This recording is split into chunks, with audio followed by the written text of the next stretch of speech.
We have so many stories in our lives, but our stories are not always heard. On the Hear My True Story podcast, we tell our own true stories. Before the white car parked, our head teacher had scattered. Looking at him, I could only see his tie that was flying backwards, waving at us, and he disappeared in thin air.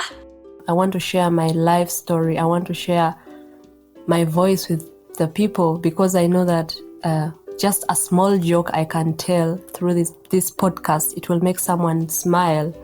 When you ask me what I fear most in life, I would definitely respond to you and say it's fear itself. We are fighting for togetherness. We are fighting for equal rights. We are fighting to end injustice. You don't have to be a storyteller or writer because, guess what? Life writes the best stories. Hear my true story. This is your favorite time of the week with your number one podcast. Hear my true story.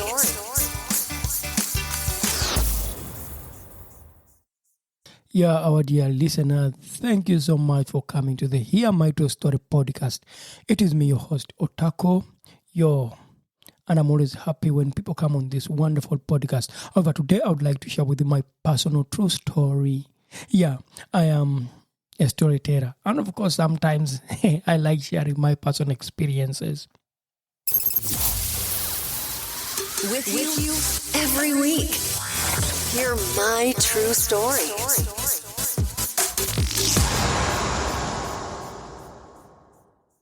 Yeah, so there's this one thing that I've noticed on trains in Germany. You know, there are always funny things that happen on trains, yeah? I mean, there are always funny stories.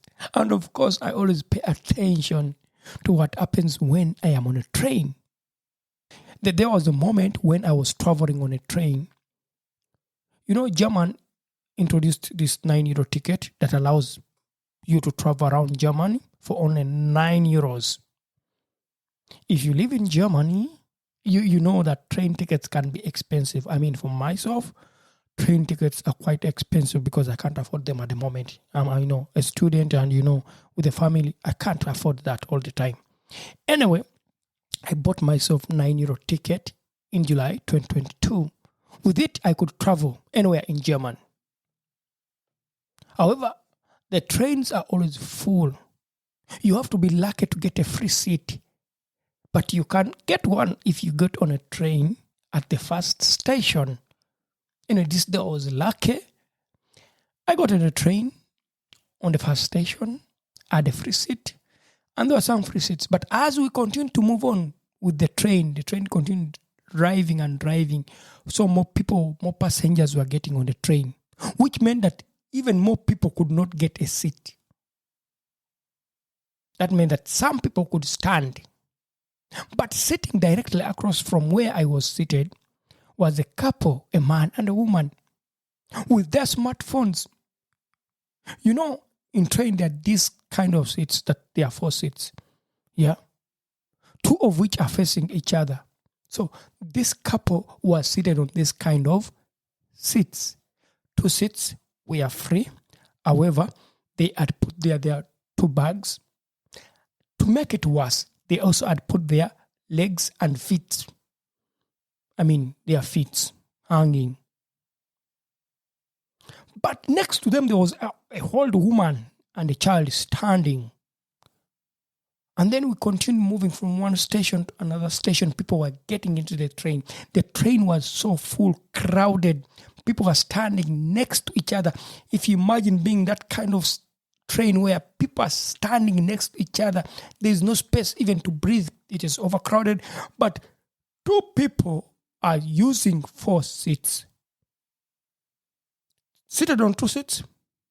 2 seats of theirs have their bags, and to make it worse, they put their legs. This kind of bothered me. I looked at these people in my head. I was asking, can they really understand that we are so crowded that they should leave those 2 seats for other people to sit? I wanted to approach them and tell them, you guys, what's up? Why can't you leave these seats? But I was scared. I thought maybe I would sound rude. But anyway, the more the train got crowded, I ended up to approaching them. I went to this couple. I told them, excuse me, I was quite loud enough. If you know how people can be loud, I'm a Ugandan. I'm from Africa, Ugandan. I don't mean that we are so loud people, but sometimes you need to be loud for people to know that you are saying something. So I was a bit loud, clear, and polite. Asked them, guys, are those 2 seats free? And then they said, yes. I said, okay, if the seats are free, could you please maybe remove your feet and your bags and leave the seats free for people to occupy them? My German is not perfect, but that day I had perfect German, I'm telling you. You can't imagine it. I had the perfect German that anyone would never at any point imagine. They understood me clear. People who are standing next to them looked at them. They looked at me. These 2 people, the man and the woman, they started getting, this kind of shameful face. They removed their bags and they put their legs off the seats, and the seats were free. And the old woman who was standing next to them and the child told me, thank you. They occupied the seats. I was proud. That day I was so proud and happy. I moved to my seat and sat. And I said, yeah. People around looked at me and they smiled.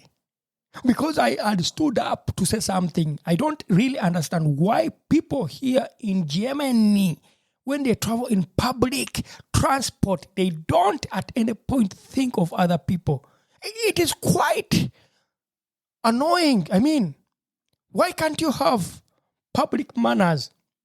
If you don't want to sit on 2 seats, if you are 2 people, you want to have 4 seats, then man, buy a car, drive your own car to wherever you're going. But when you're in public transport, why not think of others? Some people here in Germany, they can be so self-centered. They think about themselves and them only themselves.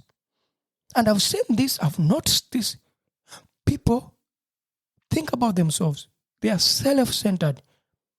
Where I grew up from in Uganda, Africa, we are not so self-centered people. Some of us, I can't speak for everyone, but in my community, we are not so self-centered.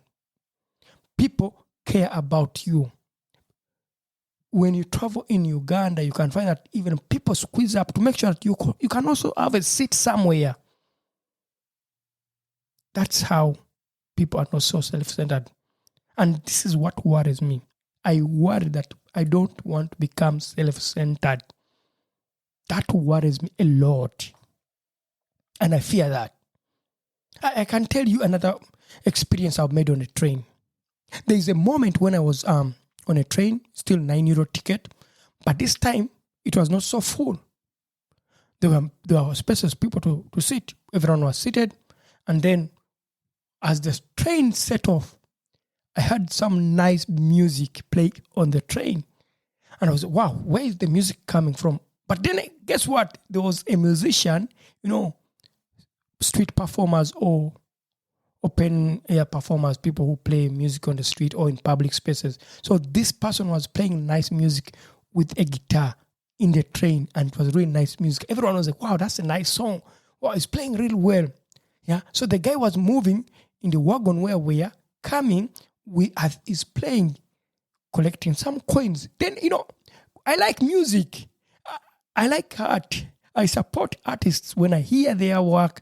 When I see them sing on the street performances, I give them some money because I like people who play music. Yeah, I don't care. I listen to the music. I give some coins because I appreciate art. You know? So this performer on the train was coming. As he approached me, I wanted to give him some coins. But then I realized, what? This performer had a small boy around 10 years. And this boy was moving with a bag that he was passing around for people to put certain coins. I can tell you, I did not give this performer my coins. Not because I did not appreciate his music. I did not give him the coins because I didn't like it that he was using a boy 10 years old to beg money or to ask money from people on the train. And to me, that is child labor. I was hit hard. It was my first time to see that, oh my God, there's a lot of child labor that happens in Germany. And this was happening on a public train in Germany. And to make it worse, people were giving the coins to this performer. They were giving money to him. And in my head, I was, man, guess what? This is child labor happening in public space. No one said anything. I wanted to say something, but because people were enjoying the music and giving money, I didn't know what to do. At that point, I didn't say anything. And to make it worse, people didn't say anything either other than giving this person money. It was a weekday. Children were at school. Maybe this small boy was supposed to be in school, but no one cared about that. Because some people here, I'm not saying all of them, are self-centered. And at that moment, I realized, oh, Otaku, you are also becoming a self-centered person. Think about it.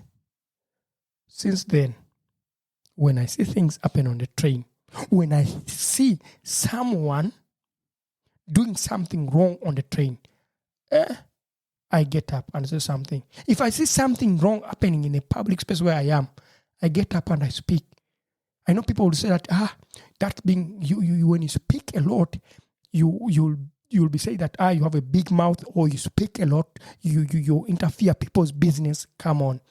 Where I come from, public transport or anything that is public space is not your private space, Then I come in and I approach you when something happens that is wrong. And I'll do this. I'll keep doing this. And this is why I want to share with my personal story. That people, come on, let's intervene. Let's look at what happens in our public spaces.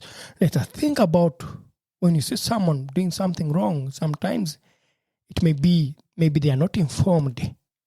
I mean, this couple of two people on the train using 4 seats, they were not informed maybe that it's a public transport and they needed to buy their own car if they want to travel with 4 seats using 4. Yeah. And the child that I didn't say anything, maybe that child would be saved from child labor. That I felt so sad. But anyway, I wanted to share with you my personal experience and I hope you liked it. Yeah.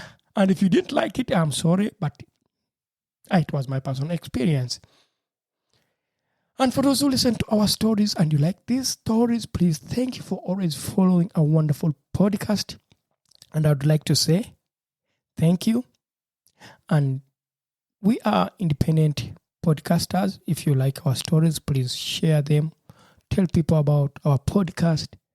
You can also subscribe to our wonderful podcast. You can you can also leave us some comments, leave us some stars. Yeah, also we have a donation button.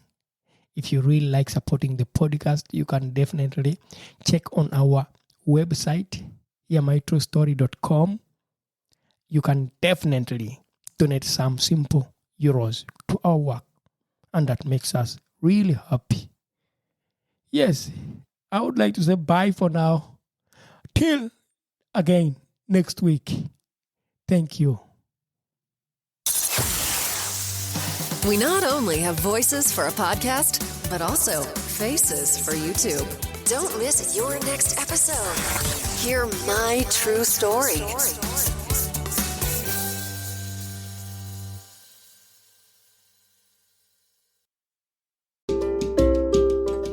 Thank you for listening to our podcast, Music by Edwin Matovo, hosted and produced by Otaku.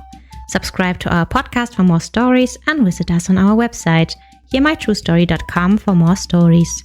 All the links are listed in the show notes of this podcast.